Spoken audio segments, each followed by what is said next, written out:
There was one man whose entire life was a chase for a single, seemingly impossible dream: to stand at the very top of the world of martial arts. Yet, as the years slipped by, a harsh truth settled in his heart. No matter how much time he poured into his training, a lifetime of effort just wasn't going to be enough for him to grasp what he so desperately wanted. But his deep, burning desire wouldn't let him accept this. So, he set his sights on a forgotten myth, a story whispered down through the ages about a celestial dragon. This beast was said to protect a golden fruit, a miraculous treasure that could give eternal life to anyone who dared to eat it. He confronted the divine dragon guardian in a battle that was both ferocious and life-threatening, and after a long struggle, he finally made his way to the hallowed ground where the fabled fruit was supposed to be, his gaze locked on the shimmering fruit. He was sure that with this fruit, he could finally attain the pinnacle of martial prowess he had spent his entire existence dreaming about. Without a second thought, he reached out, plucked the golden fruit, and began to devour it. The very instant he swallowed it, a bizarre and overwhelming energy flooded his entire system. But many decades into the future, Gildragon was now an old man. He lay frail and weak in his bed, his children and his grandchildren gathered all around him. His firstborn son, Gileam, squeezed his father's hand with all his might. Gilus, who was the acting patriarch of the Laragan family, told his son that he didn't want to see any sadness in their eyes, that his moment had just naturally arrived. Gileam managed to crack a smile, but his voice shook as he told his father that the house had already become so somber after their mother had passed away, and it was going to feel so much more empty once he was gone too. But Gilus spoke softly, reminding him that he couldn't let such weakness get the best of him, that he shouldn't let sorrow swallow him whole.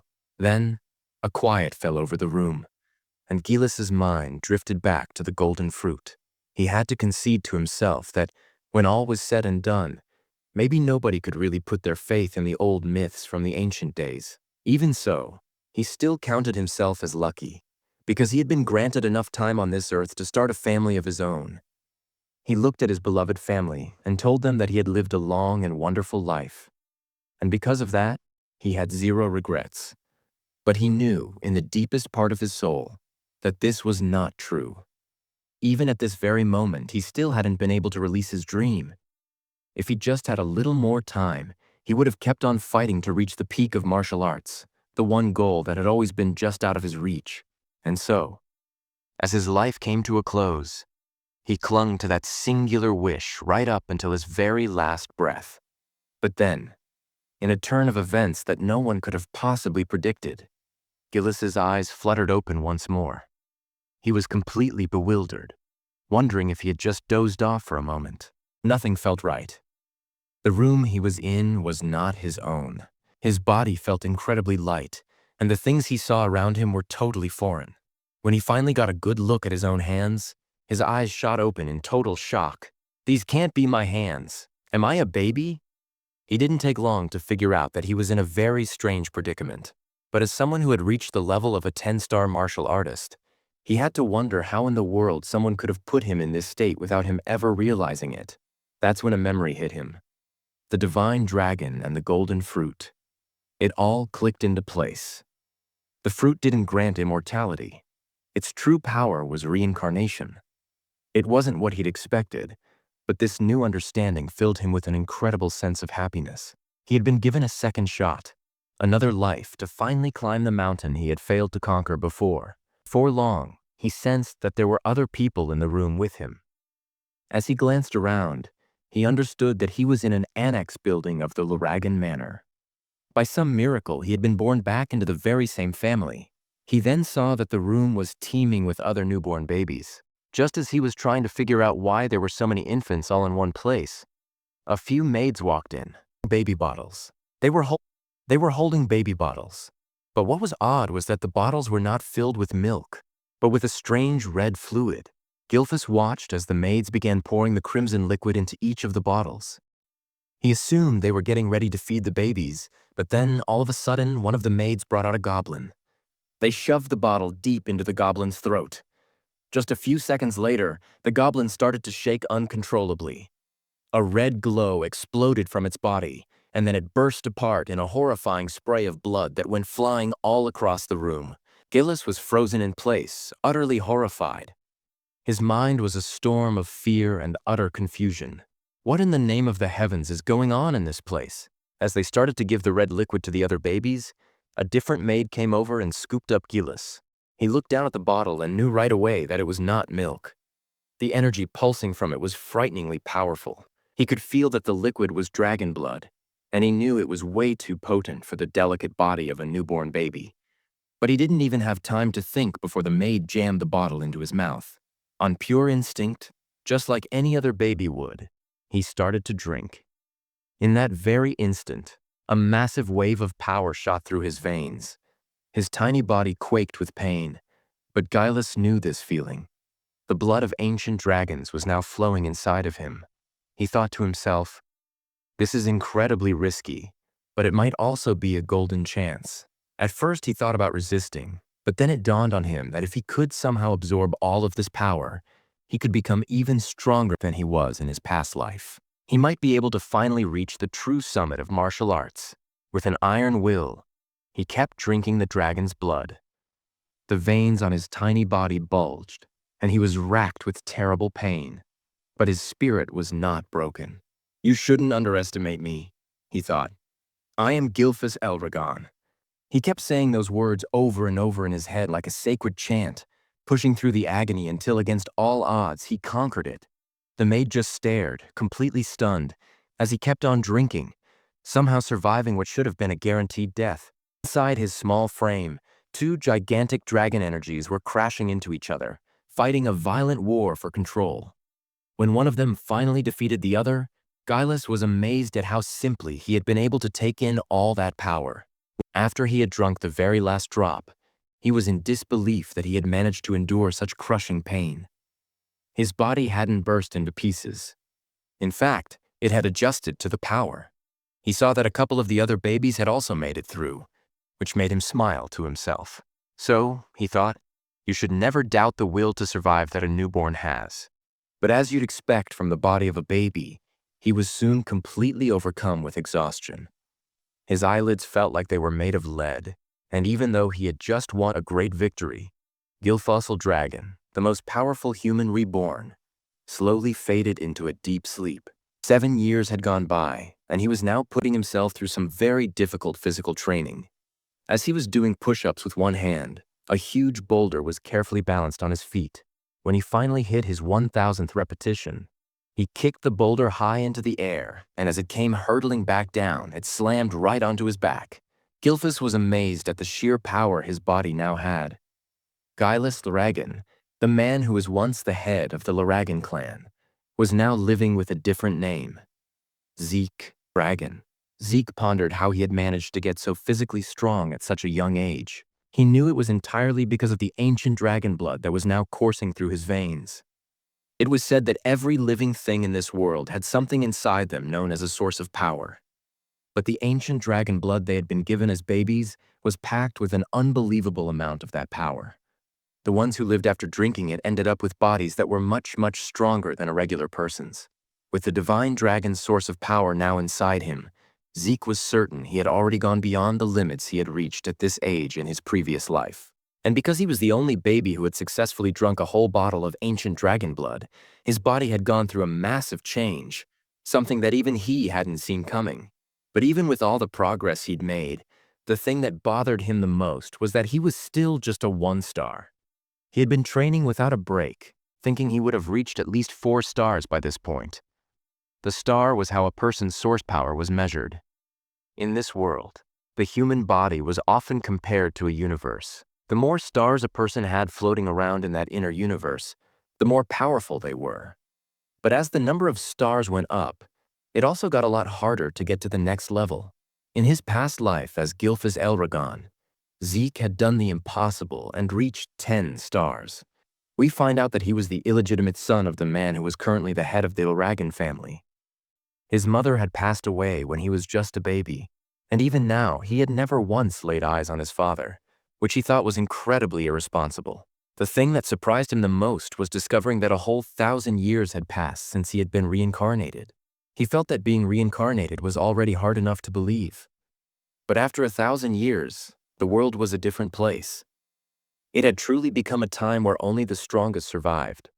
The clearest evidence of this was the custom of giving infants the blood of ancient dragons, which was then followed by a ceremony called the dragon trial. The children who managed to survive both drinking the dragon blood and passing the dragon trial were thought to be good enough to get an education and be trained as Dragon warriors.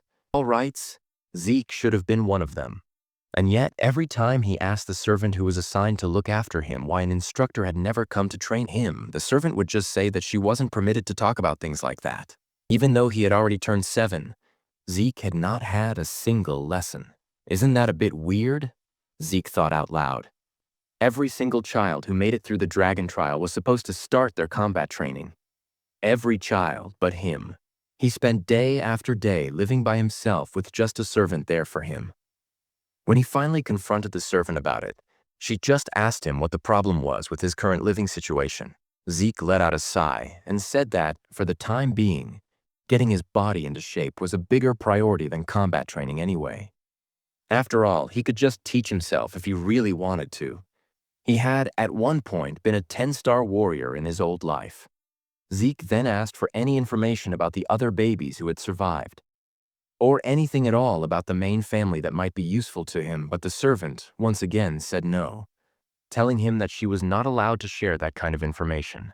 A look of frustration washed over Zeke's face. "Are you just never going to answer my questions?" he asked her with a sharp tone. The servant stood her ground and said again that she was not allowed to talk about those things. "Isn't this just cruel?" Zeke asked her with a bit of bitterness in his voice. "To treat me this way." But the servant simply told him that she was just doing what she was told to do, and her job was to take care of Zeke's everyday needs, and that was it. The servant, who was a 3-star level practitioner, could have easily taught Zeke some of the basic fighting moves.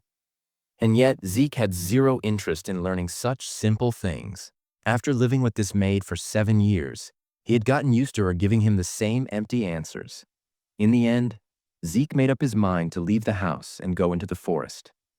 The servant didn't say a word, just stood there and watched as Zeke walked off. "So she's really just going to let me walk out of here?" Zeke thought, a bit of annoyance in his voice.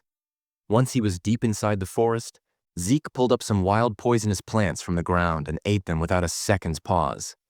Just like before, the taste was awful, but this was a part of his training routine. Then, all of a sudden, he felt something. He took a slow, deep breath and tried to keep himself from reacting. He could feel that someone, or something, was watching him from a distance, keeping an eye on everything he did. No matter what he did, he just couldn't get rid of that feeling. After a little while, Zeke let out a sigh. "They actually followed me all the way out to this place." Huh? When he couldn't take it anymore, he shouted out, "If you have something you want to say, you might as well just show yourself." Then he quickly moved into the tall grass to hide.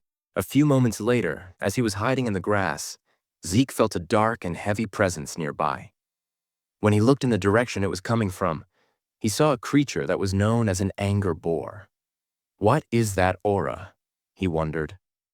The black fog that was swirling around the animal was something he had never seen in his life, not even 1,000 years ago. As the anger boar was eating the grass, Zeke suddenly jumped up and showed himself, which gave the beast a huge scare. It immediately started charging toward him, but instead of being afraid, a smile spread across Zeke's face. He was actually excited to fight it. The boar came rushing forward, but Zeke dodged it with ease, gathering a golden energy in his fist. With one incredibly strong punch, he created an explosion that ripped right through the anger boar's body.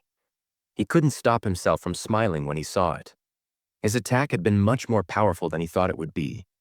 Even though he was only a 1-star, his strength was greater than most other fighters at his level.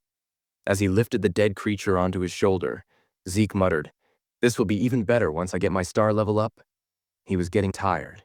He was tired of being ignored and kept away from everyone by the Dragon family for 7 years. He started to wonder if it was finally time for him to leave and go on his own journey. At the same time, far away, a man in a cloak was watching him from the dark. "What is going on with that kid?" he said to himself. "He hasn't had any real training, but he's already at the 1-star level, and he just killed that anger boar with one hit. What confused the man even more was how Zeke had been able to sense that he was there. "That boy is not your average kid," he said in a low voice. He remembered that Zeke's mother had died when he was very young, and his father, the man who was now the head of the family, had never shown any concern for him. Without anyone to guide him, the boy shouldn't have been able to get this strong. But since he was the son of the Laragan head, whether he was illegitimate or not, Zeke had to be kept under the clan's watch. That was the reason someone like him had been given the job of keeping an eye on the boy from the shadows. "An illegitimate son, but the blood of the family head is still in his veins," the man whispered. Could that be the reason he's so powerful? He wasn't sure, and he let out a small laugh. That kid is going to be fun to watch as he grows up. Then he vanished back into the shadows. Back at Zeke's house, the boy was gathering his things, getting all set to leave on his trip.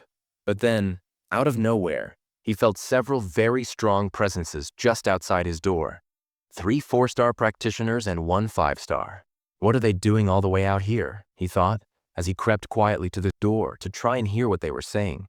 From what he could hear of their conversation, they were talking about how clean and fresh the air was in such a secluded area, and how quiet it was since there were no rifts anywhere nearby. When he heard this, Zeke figured that they couldn't be assassins. They didn't seem like bad people at all. He decided to just go out and talk to them, so he opened his door and asked, "What do you want here?" The group of men froze, completely surprised. Then Zeke saw the symbol that was sewn onto their clothes. It was the mark of the Laragan clan. He mumbled to himself, trying to figure out what they could possibly want with him. The men quickly gave a bow. "It is a great honor to finally meet you, young Master Zeke," their leader said.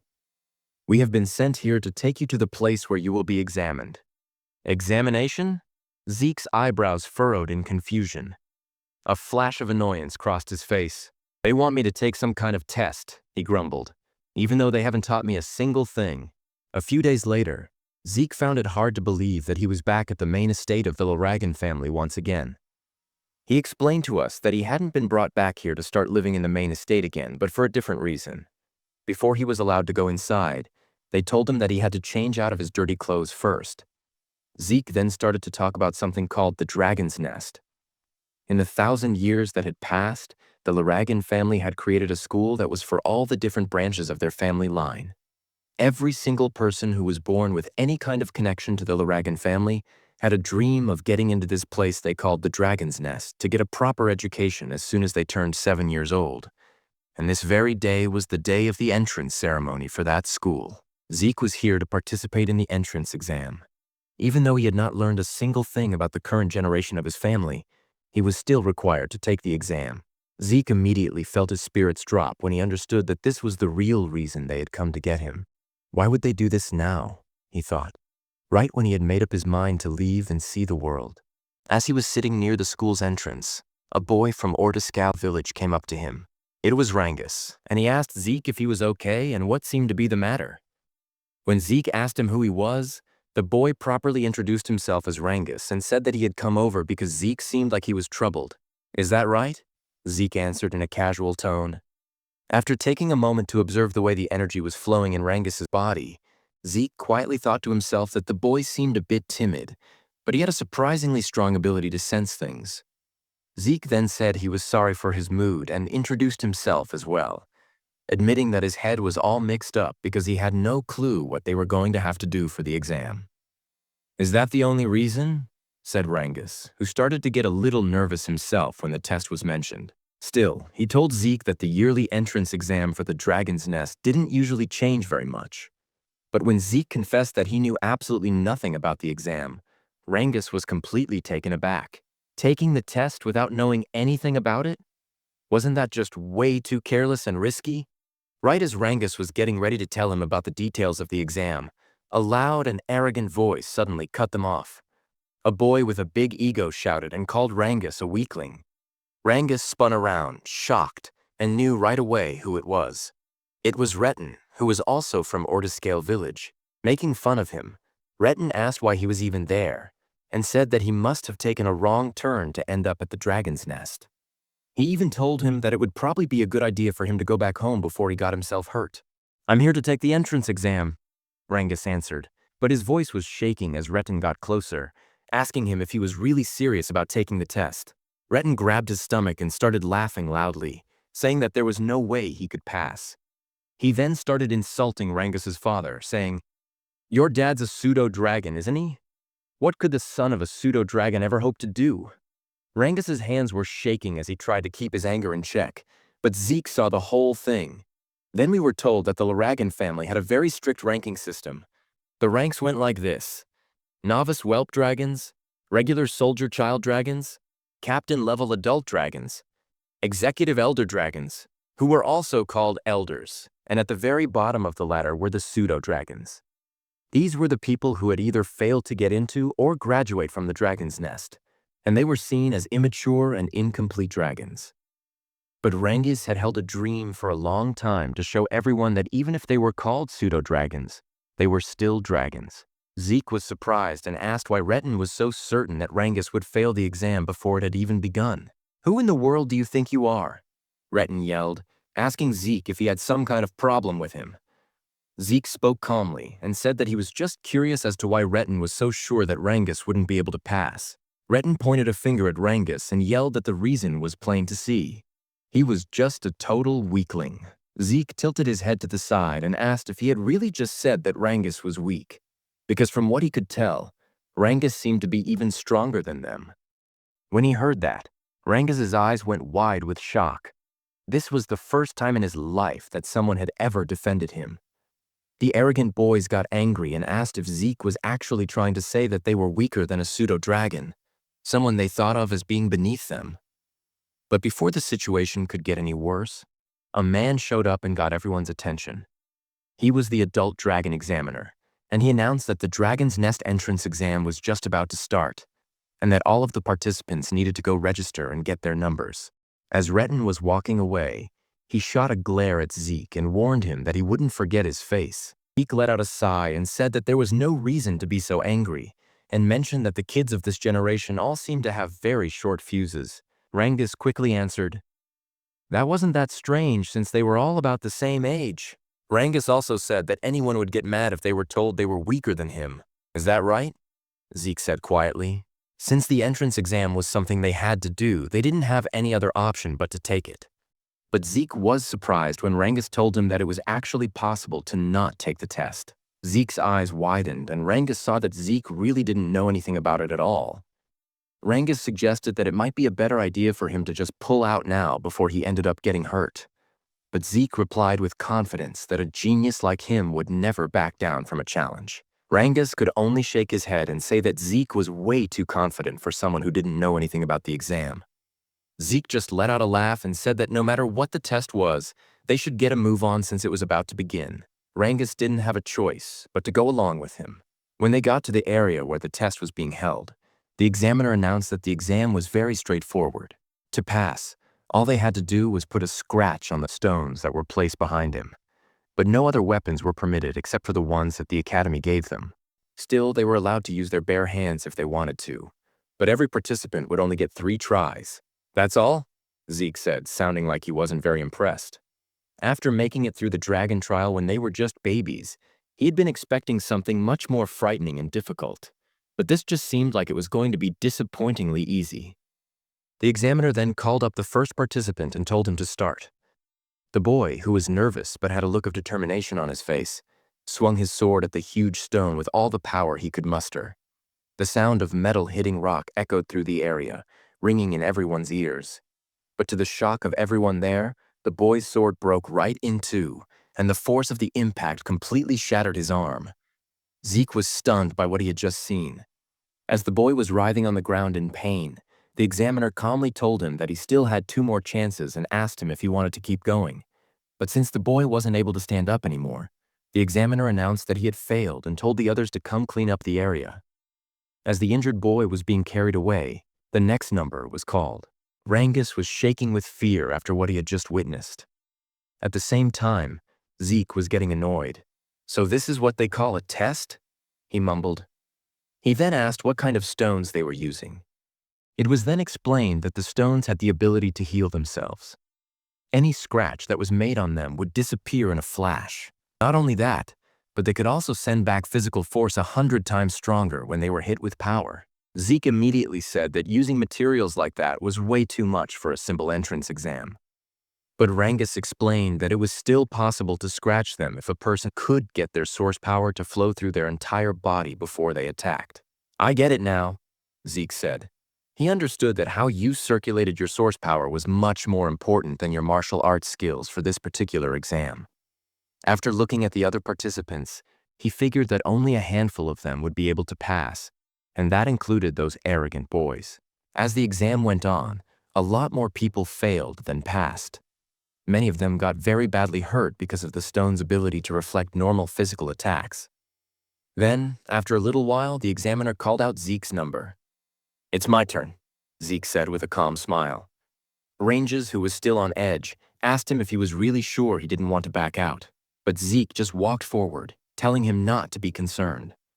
As he got closer to the examiner, the man's eyes went wide with shock.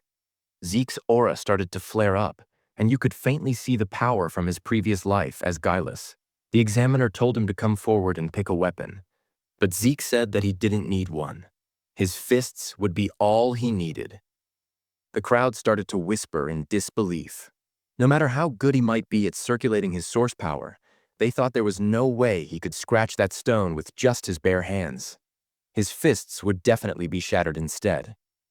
Some of them said that not only his fists, but his arms would be completely destroyed too, which made Rangus incredibly nervous for him. Along with his fear, he also felt angry at himself, thinking that he should have tried to stop Zeke by force to keep him from getting injured. The examiner then gave the signal for him to start. As Zeke walked up to the massive stone, he put his hand on it and noted that this was the first time he had ever laid eyes on this kind of material. He thought to himself that it must have been created sometime in the last 1,000 years.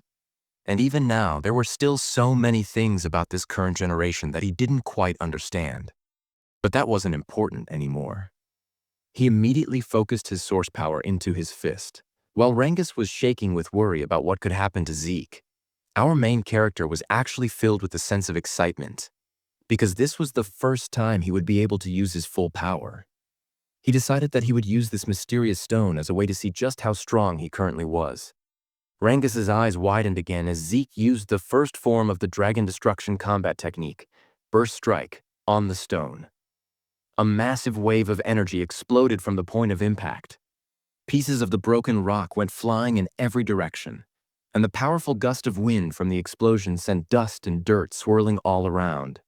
Rangus quickly covered himself to protect himself from the aftermath, while the examiner's eyes went wide with disbelief at what he had just seen. As the dust started to clear, Zeke was standing there with a smile on his face, saying that the technique he had used still felt like it was a bit too much for his current level of strength. Even though his hand was badly injured, he laughed at himself, realizing that he still needed to do a lot more intense training. The other participants were completely silent after what they had just witnessed. Reeton looked both shocked and annoyed that Zeke had managed to destroy the enchanted stone. A woman who was watching commented that Zeke was a very interesting person indeed. While the others were still trying to process what had just happened, Zeke waited happily for the examiner to tell him the results, but the examiner was still in a state of shock. The stone that Zeke had just destroyed was known for being able to regenerate itself, and the only people who were supposed to be able to break it were those who had already gotten to the 4-star level or even higher. And yet, here was a mere child standing in front of him, having done something that should have been impossible. He's just an illegitimate son, the examiner mumbled to himself. And then he wondered if Zeke's power came from the blood of the family head that was still flowing through his veins. He also realized that the technique Zeke had used seemed very familiar to him. The examiner didn't say anything right away, so Zeke called out to him impatiently, asking him what the result was. Finally snapping out of it, the examiner announced that Zeke had passed the test. One of the examiners then came over and gave Zeke a small bottle that had a green liquid inside it. Curious, Zeke asked what it was, but the man just asked him if he could please leave now since Zeke was blocking the way. Annoyed, Zeke frowned and grumbled if everyone in this generation was this impolite. Before he could complain anymore, Rangus came running up to him full of excitement and praised Zeke for his amazing performance. Zeke grinned proudly and said that it was just a piece of cake. Zeke then asked what the liquid was, and Rangus told him that it was a healing potion, the standard kind that the Eldragon family used. Healing potion? Zeke said again. Rangus said that was right, but since Zeke was an illegitimate son of the family, he thought that it might be poison. But since Rangus had said it was okay, he wondered if it could actually be a type of spiritual medicine. The elixir, which was known as cloud-piercing clarity wood, was created from materials that were incredibly hard to find. Herbs that could only be found in hidden realms, along with the pure source power of divine beasts and the essence of very elusive phantom beasts. When someone used it, it could heal not just new wounds, but also old scars and injuries. And on top of all that, it could also make a person's source power stronger. Elixirs like this were almost never seen. After he drank it, Zeke was amazed at how quickly it started to work on his body. "Is this really a spirit medicine?" he asked Rangus. Rangus told him that he didn't know what spirit medicine was, but he was sure that the Laragan family's potions were of a much higher quality than any of the ones you could buy outside of their territory. Rangus then asked if the potion's effect had really surprised Zeke that much. "Of course," Zeke said, and explained that it had healed both his serious injuries and the soreness from his training. Still, he did notice that, unlike spirit medicine, it didn't seem to give his source power a boost. Rangus, on the other hand, said that he was even more amazed by Zeke himself, to which Zeke just laughed and told him not to be silly. Zeke thought to himself that the fact that this potion even existed showed just how much knowledge had grown over the past 1,000 years. Rangus praised Zeke's strength once more. Soon, the examiner announced that Retin had also passed the test, along with his friends. Zeke had expected that to happen, but then Rangus started to tremble nervously when his number was called. Even though he was scared, he gathered up his courage and walked to the front. Watching his stiff and awkward movements, Zeke wondered why Rangus was so nervous, and then he shouted to give him some encouragement, telling him to just believe in himself. Embarrassed, Rangus asked him to keep his voice down. When Rangus picked a sword as his weapon, Zeke watched him very carefully, wondering what he was up to. Once the examiner gave the signal, Rangus attacked the stone, but just as he thought would happen, he failed on his very first try. Determined, he stood up again for another go, but his swing bounced right off the stone, which made him lose his footing and fall down. His hands were shaking from the stone's reflective power. Retin and his friends started laughing, saying that it was just as they had thought. The son of a pseudo-dragon was just a pseudo-dragon himself. They made fun of him, telling him that he should just give up. Retin even sneered at Zeke, asking if this was the same guy he said could pass, and if Rangus was really stronger than them. Zeke was quiet for a moment. Then he told him to stop talking such nonsense. The examiner told Rangus that he only had one try left and asked him if he still wanted to keep going. Rangus couldn't give him an answer. He was overcome with embarrassment and the fact that everyone was making fun of him. He hung his head, but then Zeke walked over to him and asked him what he was doing. He asked Rangus why he was using a sword instead of a spear, why he would pick a weapon that wasn't right for him, and why he would try to take a test without any kind of strategy at all. Retin watched with a mocking expression as Zeke told Rangus that, in his current state, he wouldn't be able to even put a scratch on the stone no matter how many times he tried.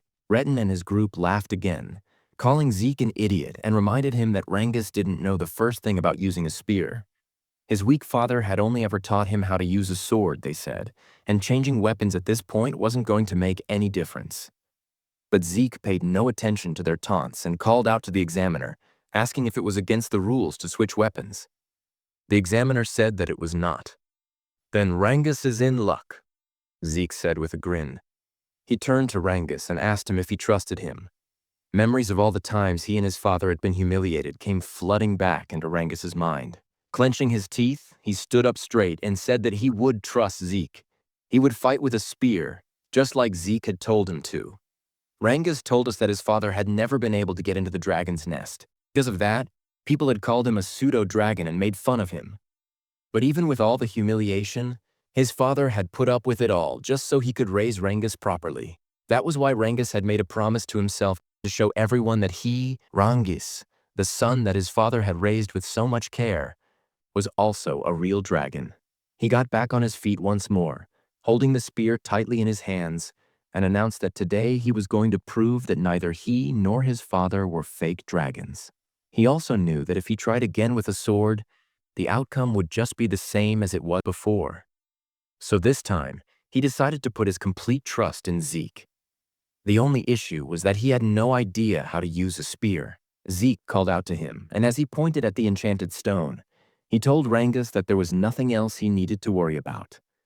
Just push the spear straight into the stone without thinking about anything else. Just pierce it right through, Zeke said with a firm voice. Rangus tightened his hold on the spear. He knew that in a normal situation, stabbing the stone directly wouldn't do even the slightest bit of damage, especially since it had a powerful regeneration ability. But Zeke was the very first person who had ever stood up for him. Even though they had only just met that day, it was a new and strange feeling for him.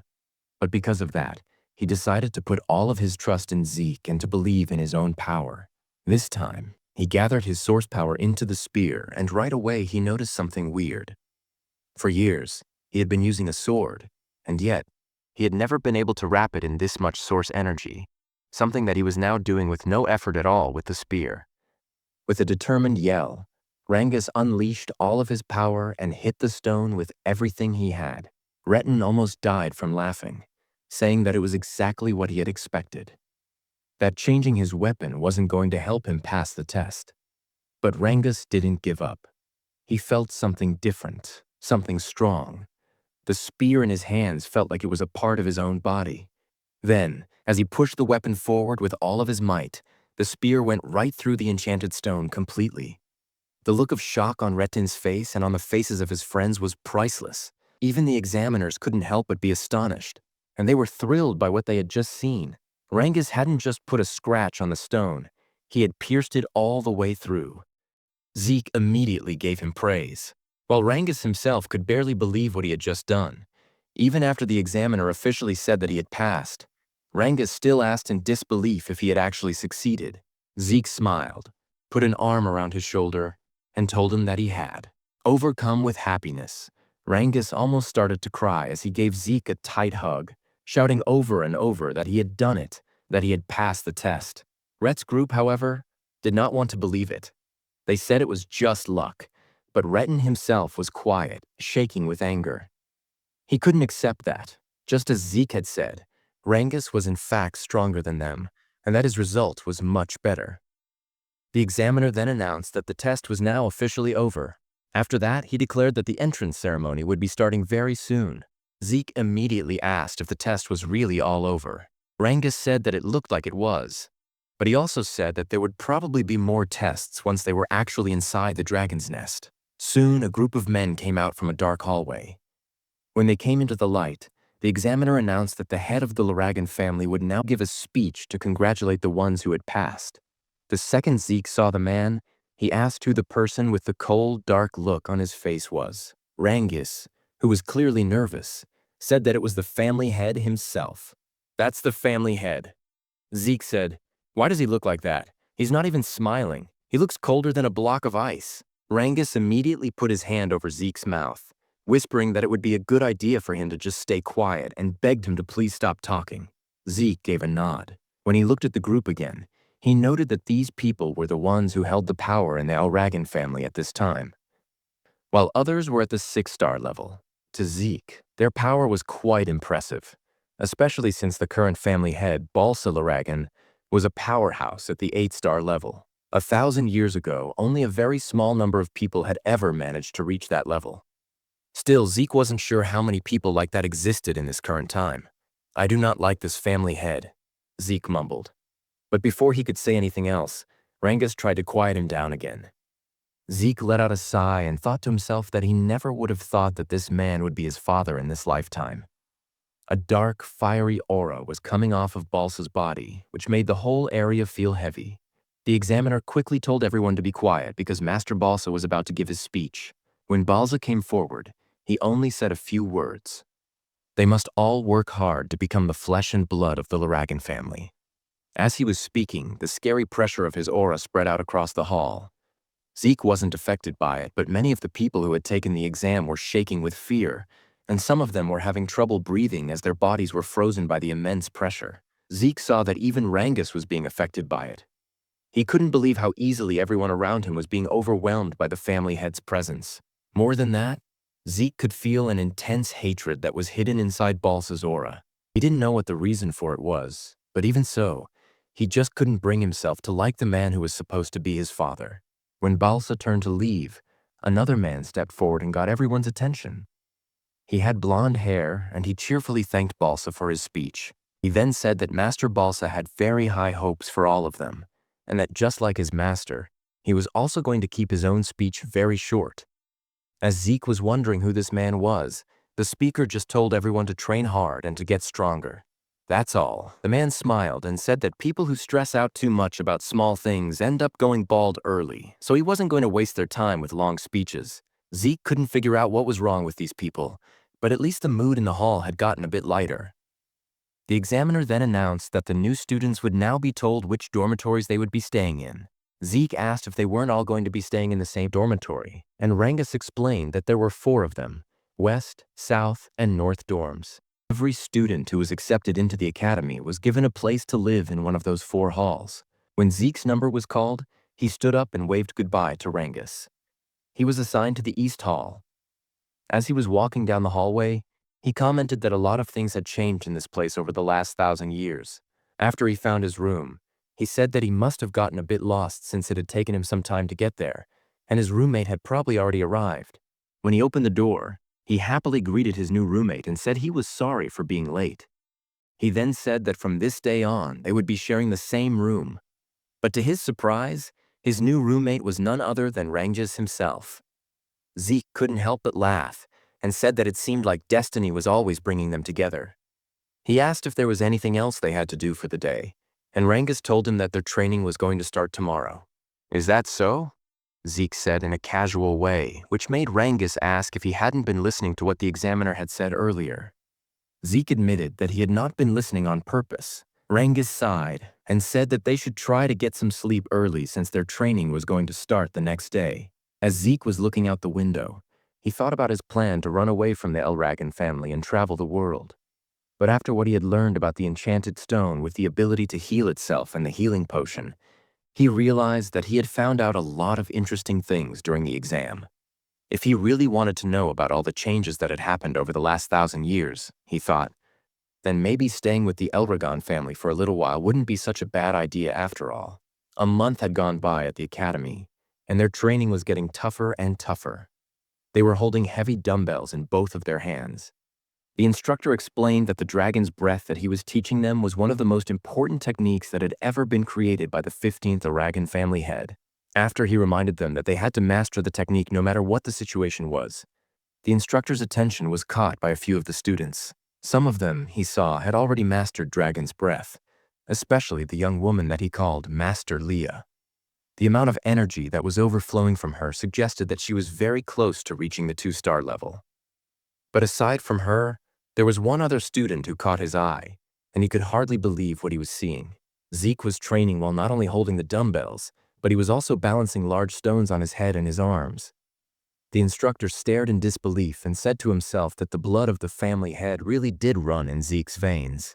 However, it was said that no one had ever taught Zeke a single thing since he was a child, which was why everything he was seeing now felt so strange to him.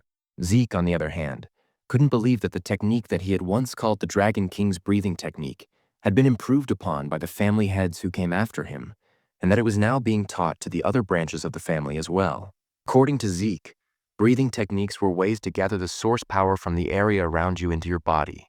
Once that source power was circulated, it would make a person's own inner energy stronger. How well these techniques worked depended on a person's own ability and intelligence.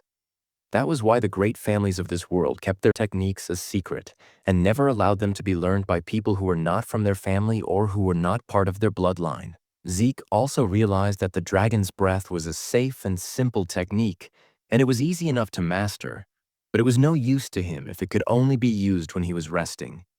His own version of the breathing technique allowed him to control the source power around him even when he was moving. Because of that, it was much more complicated and powerful in a real, but it was also a lot harder to learn. Only a very few people had ever been able to master it. He figured that the current generation must have made his original version simpler so that even the members of the family's branch families could learn it. And that decision had definitely helped to make the Eldragon family stronger. Zeke couldn't help but feel a strange sense of satisfaction. He had never thought that the techniques he had discovered so long ago would still be making an impact after 1,000 years. Laika, in the meantime, was quietly watching Zeke from a distance. Later on in the cafeteria, the other students were amazed by the amount of food that Zeke was eating. As he kept on scarfing down his meal, he noticed that Rangus was sitting quietly across from him. "What's the matter?" Zeke asked. "You're not going to get strong if you don't eat." Rangus just asked if Zeke didn't think his stamina was a bit strange. "That's it," Zeke replied. "You just need to eat more if you want to get stronger. Train harder. Push yourself." He even offered some of his food to Rangus, but Rangus politely said no, saying that he had already had enough. As Zeke was thinking about how some of the students were already very well trained even before they had come to the academy, a girl suddenly came up to them. "You're quite impressive," Laika said, and her voice was calm, but also full of confidence. Zeke blinked. "And who are you supposed to be?" he asked in a casual way. Rangus immediately started choking on his food and whispered nervously, "You don't know who she is?" "That's Master Leah, the daughter of the family head Lord Balza," Zeke said, not seeming to care at all. "What do you want me to do about that?" "I don't know her." Rangus started to sweat a lot. "You can't talk to her like that. Master Leah is one of the people who could become the next family head. She's not someone you can just talk to in a casual way." "Is that so?" Zeke replied. "Well, I'm a family head's child too. An illegitimate one, though." Rangus froze in shock while Laika looked at him with a curious expression. "Is that true?" she asked. "Are you really the family head's illegitimate son?" "Why would I lie about that?" Zeke said, and he shrugged. Laika frowned a little bit. "Then tell me, how could an illegitimate child like you have destroyed the magic stone with just your bare hands? How could someone who is not from a well-known family have so much strength?" "Because I'm Zeke," he replied with confidence, and he turned back to Rangus. "Stop staring and finish your food." Both Leah and Rangus were quiet for a moment. Then Leah suddenly smiled. "You really are an interesting person," she said, and then she sat down next to him. "How about you serve under me? I'll make you one of my followers." Zeke raised an eyebrow. "What exactly are you trying to say?" "I want you to join me," she said. "Be my ally and I'll be your backer. Every illegitimate child needs to have allies and influence, don't they? Use your strength to help me become the next family head. And once I do that, I'll help you get your own dreams." Zeke didn't even have to think about it. "No," he said in a flat voice. Laika frowned again. "Why not? Don't tell me you want to become the family head yourself." As her aura flared up with a faint crackling energy, Zeke could tell that she was close to reaching the 2-star level. For someone her age to be able to release an aura like that, she was indeed very impressive. Still, Zeke stayed calm. "You can think and do whatever you want," he said, "but I have no interest in being the family head or in having any kind of title." "Why?" Leah asked in a cold voice. Zeke stabbed his knife into the table. "Because I don't need to serve anyone," he said, and his voice was steady, but sharp. "I'm the strongest person there is." The cafeteria became completely silent. Even Leah couldn't believe what she was feeling. Zeke's presence had completely overwhelmed her for a moment. Rangus immediately stepped in to try and calm the situation down, telling both of them to just relax. But Laika wasn't the kind of person to just back down, and she was embarrassed and angry about what had just happened. She decided to challenge Zeke to a duel. Zeke, however, didn't seem to care at all and just kept on eating. A little while later, a buzz of excitement spread all across the campus. "Where are they going?" one student asked. "To the training grounds." Another one answered, "There's going to be a duel between the younger generation. Master Laika herself is going to be fighting." "Master Leah from the Typhon family?" someone exclaimed. "Who would be brave enough to challenge her?" When they got to the training grounds, everyone was whispering to each other, trying to figure out who was going to be facing her. Zeke, meanwhile, couldn't believe that Laika was actually serious about this duel. "Are you all right with this?" Rangus asked nervously. "You're going to be fighting Master Leah. Even if you call her master, I don't know who she is," Zeke replied in a blunt way. Rangus sighed. "You should at least show her some respect." Still, Rangus tried to explain. "What's important right now is that you understand who you're going up against. Master Leah isn't just anybody. She's the daughter of Lord Balza Laragan, and she also has the blood of the Typhon family. which is one of the 4 great families that support the Awakens. She's a prodigy who was able to master all the forms of the Typhina family's hereditary lightning great sword technique when she was still very young. Like her father's other children, she has a terrifying amount of talent. Zeke tilted his head. I didn't understand a single word of that except for the part about her being the family head's daughter. Angus just stared at him. How do you not know any of this stuff? Because I don't, Zeke said plainly. So don't ask me. Rangus blinked as Zeke suddenly let out a laugh. But since I don't know anything about her, he said with a grin, that'll just make the fight more fun. Sounds exciting. Rangus could only sigh in and worry. No matter how strong Zeke was, Master Leah was on a completely different level. Why did you even agree to her challenge? He asked. I never run away from a fight, Zeke answered. And it looks like my challenger is ready anyway. At that moment, Laika was standing with her sword stuck firmly in the ground, and her aura was flaring, with lightning faintly crackling around her. Are you two done talking? She asked in a cold voice. Laika shouted, asking if they were finally done talking, and Zeke said that he was ready. Ranges, who was shaking with fear and shock, immediately ran away from them, warning Zeke to be careful in their fight. Zeke then turned to Laika and asked her why she was so set on fighting him. Leah explained that she wanted to become the next family head of the Awakens family, and to do that, she needed to beat Zeke and make him one of her followers. What do you mean by that? Zeke asked, wondering what he had to do with her dream of becoming the family head. Laika asked him back, asking if he really had no idea about the current state of their family, and if being an illegitimate child was the reason he was so out of the loop. Zeke simply said that he didn't. He admitted that what he knew about their family was very limited. Because of that, Laika started to explain. She said that, including the 2 of them, there were 5 people who were candidates to become the next family head. Except for Zeke, all of her siblings were connected to the 4 major branch families of the Awakens clan. The position of family head was so important that it had become a cause of conflict among those branches. For that reason, all of Zeke's siblings had entered the Dragon's Nest to study and to represent their own families. Since the fight for the succession had turned into a very intense competition, Laika needed to have strong allies to be able to stand up against her older brothers. Zeke quickly understood that this was a power struggle between the 4 main branches of the Awakens family. He thought it was all way too complicated and wasn't even sure if he wanted to understand it. Laika then went on, saying that as one of the candidates for family head, she needed to make not only her knowledge and power stronger, but also her influence by gathering strong followers. Without saying another word, she charged right at Zeke, declaring that she was going to beat him right then and there to make him one of her subordinates. But Zeke easily dodged her powerful strike as well as the series of attacks that came after it. Still, Laika refused to let him get away. The people who were watching couldn't believe what they were seeing. The speed of their movements was incredible. Laika's attacks, even with her heavy greatsword, were so smooth and fast that it looked almost like it was no effort at all. As they watched the battle between the siblings, the crowd started to whisper about Laika's precise control over her source power, and they noted how her strikes were getting faster and stronger as time went on. They could only be in awe of the power of a true daughter of the family head from one of the main branches.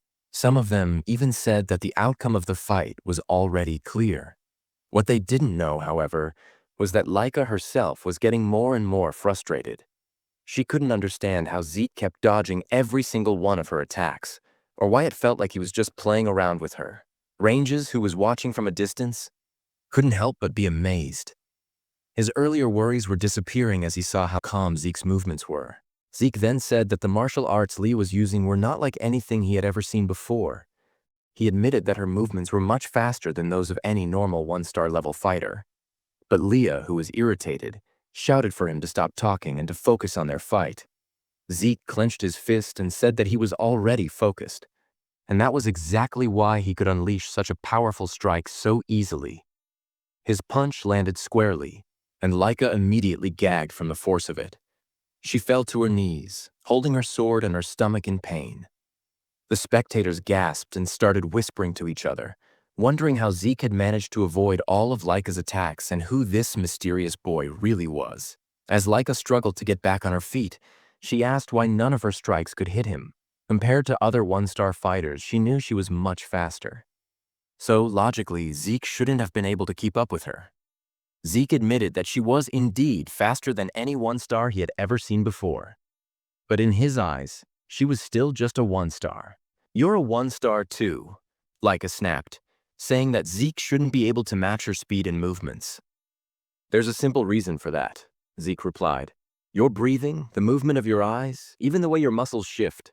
I can read them all. By watching these small details, I can predict your next move. It's all based on experience." "Don't make me laugh," Laika shouted, and she launched another fast strike at him.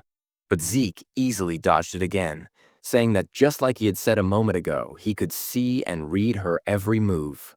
In the next moment, he countered with another powerful attack that sent Laika crashing into the wall with a violent force. The spectators screamed in shock, asking if Laika had really been defeated. "Master Zeke, that was amazing. You beat Master Leah," Rangus shouted in excitement. But Zeke calmly said that it wasn't over yet. Their fight wasn't finished. As the dust cleared, Laika stood up once again, bruised, but she was not defeated. Zeke noted that she had focused her source power into her core, which allowed her to take his attack without getting seriously hurt. He smiled slightly and admitted that Laika was truly an extraordinary girl. "That's enough, Master Leah," Rangus pleaded, but Zeke told him to move back, warning him that he could get caught in their next exchange. Zeke then noticed a very strong surge of aura coming from Laika. He wondered if she had just moved up to the 2-star level. The spectators saw it too. They couldn't be mistaken. The glowing mark on her body was proof that she had indeed become a 2-star with a white aura. The 2-star level was a stage where a person could channel their source power into their martial arts and even make it appear outside of their body. Laika thanked Zeke, saying that because of him, she had reached the 2-star level earlier than she had expected. But because of that, she declared, "You no longer have any chance of winning." With her aura blazing, she charged at Zeke, her great sword surrounded by a radiant power. Zeke only laughed. He looked genuinely thrilled. "You've really improved," he said with excitement, and he dodged another quick strike. "Your speed is incredible now." But his expression suddenly changed when he felt a sting on his cheek. A shallow cut. "I know I dodged that attack," Zeke thought to himself. Laika smirked and asked if he could finally see the difference in their strength. "This is my true ability," she said proudly. "Now that I've become a full 2-star and have gotten my aura, I'll show you the real power of the truth under greatsword technique." "Oh, then I get to see a martial art I've never seen before," Zeke said, smiling in excitement. To him, this was turning out to be the most thrilling and enjoyable moment of their fight. Laika suddenly used the lightning greatsword technique. Lightning flash, her sword crackling with a blinding golden energy as she charged forward. Zeke was instantly surrounded by a storm of lightning, which forced him to take a step back as he shouted, "Wait a second, what kind of technique was that? How can you control lightning like that? Isn't this a bit too much for a sparring match?"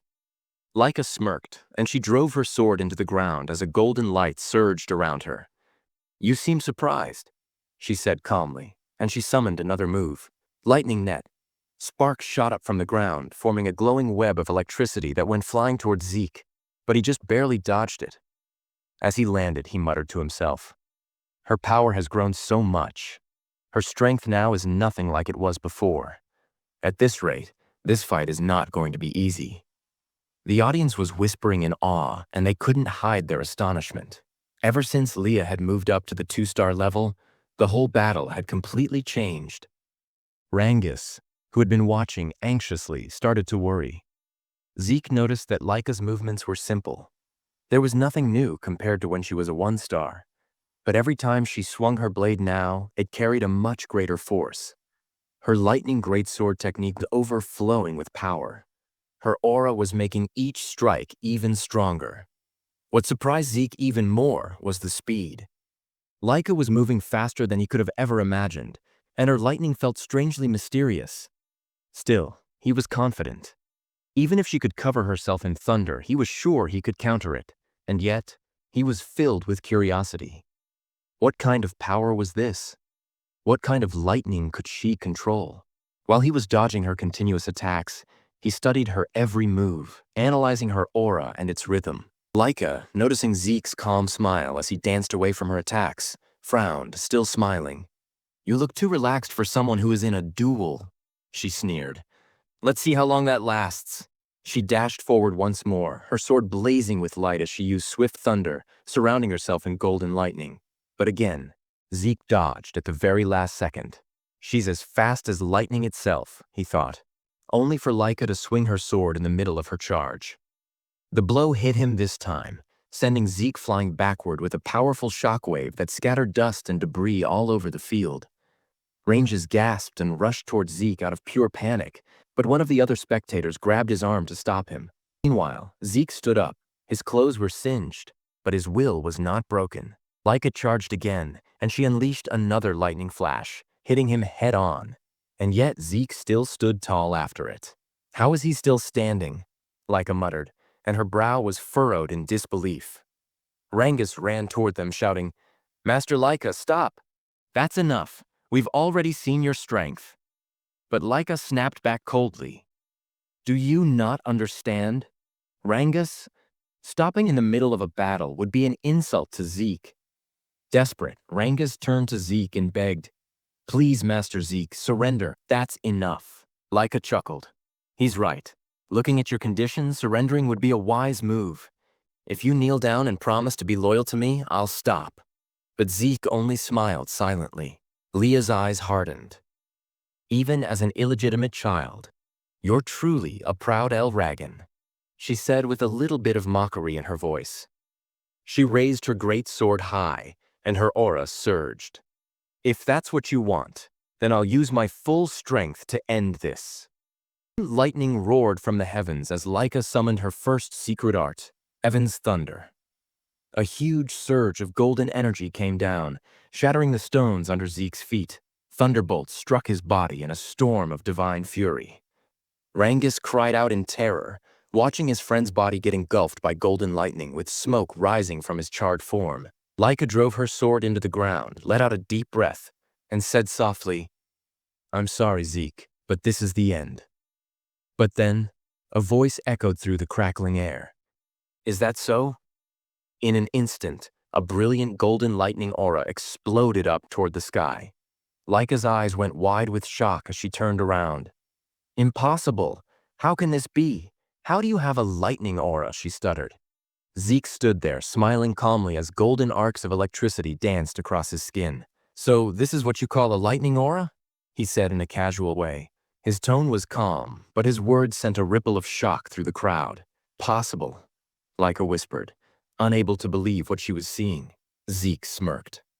"The truth is, I let you hit me on purpose. I wanted to study your lightning, how it flows, how it behaves, and somehow, I learned to use it myself." "That's absurd," Laika snapped inwardly. Zeke explained to himself that he had purposefully taken Laika's attacks because her lightning had fascinated him. While he was enduring her strikes, he was constantly using his Dragon King's breath technique. The strange resonance between his breathing and her lightning caused a golden energy to gather in his body. Before he even realized it, he was able to control the lightning himself. Maybe Laika has a unique constitution, he thought. And judging from her family's great sword technique, it's likely that their whole bloodline shares this lightning affinity. Zeke walked toward her with confidence. "I never expected lightning-type source power to be this incredible. This duel turned out to be the perfect training." With a grin, he added, "Thanks to you, Leah, I've reached the 2-star level myself." Golden lightning flared up around him as he declared, "Our battle isn't over yet." Laika roared and charged again, her great sword glowing with power, and she unleashed another blinding attack. But Zeke sidestepped it effortlessly and got ready for a counter-strike. However, as he moved, he suddenly vanished in a flash and reappeared on the opposite side of the arena. "What just happened?" he muttered. He then realized, when you gain a huge amount of source power, it strengthens your body's muscles and nerves. This new lightning aura must have changed my physiology. I can't fully control my speed yet. In the stands, Rangus was speechless. He couldn't follow their movements anymore. Both of the fighters were just blurs of golden light and thunder. Am I just imagining things? Or has Laika not landed a single hit lately? He wondered. Frustrated, Laika shouted, "Are you making fun of me, Zeke?" "I'm not," Zeke replied calmly. "But I will admit that you're a real threat." He then lunged forward, delivering a powerful kick, but Laika blocked it with her sword, and the force of it pushed her backward. Zeke straightened up, smirking. I think it's time to end this. End this? Leah repeated, narrowing her eyes. Yes, Zeke replied. I've been thinking about creating a new technique for a while now, and this seems like the perfect time to do it. Creating a new technique? She said in disbelief. Zeke nodded. Exactly. He paused for a moment, then murmured. Should I call it a first form or maybe a special form? Leah blinked, confused. Did he even get any proper combat training? From which family could he have learned that? She wondered, and her thoughts were spinning. Before she could even react, Zeke appeared right next to her in a flash. Lightning was surging in his hand. Dragon Destruction Combat Arts Special Form, Lightning Peak, he shouted. The attack hit her directly, wrapping her in a fierce storm of golden thunder. Her body trembled violently, and her sword slipped from her grasp as she fell to her knees in front of him, with electricity still crackling around her. The arena fell silent. Rangus and the others just stared in disbelief. Zeke had won. Leah, who was lying on the ground, exhaled shakily. After a few moments, she forced herself to sit up, trembling. I can't believe I lost. I was supposed to become the next family head. I can't lose. Not to anyone, she thought bitterly. Zeke walked up to her, offering his hand. You were amazing, Laika. Truly strong, he said sincerely. It's always exciting to learn something new. This fight was worth it. Smiling warmly, he added. It'd be boring if this was the last time we fought. Let's have another sparring match sometime. Laika froze, and her cheeks turned red as she stared at his outstretched hand. Despite her defeat, she had a faint look of happiness on her face. Perhaps it was out of pride. Or perhaps for the first time, it was admiration. Once again, Zeke said that they should have another sparring match soon. With a confident smile, he added that he couldn't wait for their next fight. Laika, though she was a little shy, reached out her hand toward him, and she admitted that she was no match for him and that she willingly accepted her defeat. Several hours later, deep inside a dimensional rift, Bala Elragon, the father of Leah and Zeke, and the current head of the Eldragon family, was standing surrounded by countless strange and feral monsters. As the creatures charged toward him, Balsa's eyes began to glow with an intense light, and he released a crushing wave of aura and dragon pressure. He instantly froze every single creature in place, and he drew his sword. Balsa invoked the first form genesis of the Dragon Destruction Combat Arts. With a single fluid swing, all the monsters around him were cleanly cut in half. As he sheathed his sword, the Laragan family soldiers rushed forward to finish off any remaining monsters that might have survived their master's strike. Balsa turned toward the exit of the rift, but before he could leave, one of the soldiers called out to him, saying that he had an important report. Balsa stopped walking and asked what it was about. The soldier informed him that Lady Laika had reached the 2-star level. Upon hearing this, Balsa froze in mid-step. His glowing eyes flickered, and his response came out cold and detached. So what of it? The soldier, who was clearly nervous, explained that reaching the 2-star level at only 7 years old was an extraordinary achievement. He added that with Laika's talent, once she graduated from Dragon's Nest, she would likely reach the 4-star level or perhaps even the 5-star level. Balsa's reply was chilling. Talent means nothing. The next time you report to me, I expect to hear how she can be of use to us. If all you bring are worthless updates like this, you'd better leave my sight. The soldier fell silent as Balsa continued toward the rift's exit. But before he could step through, the soldier quickly added that Laika had recently lost in a sparring match. Balsa stopped abruptly and turned his head slightly, and his expression was unreadable. Did she lose to one of her brothers? He asked. The soldier shook his head. No, master. She was defeated by someone her own age, by Lord Zeke. Zeke, Balsa repeated, and his voice was low.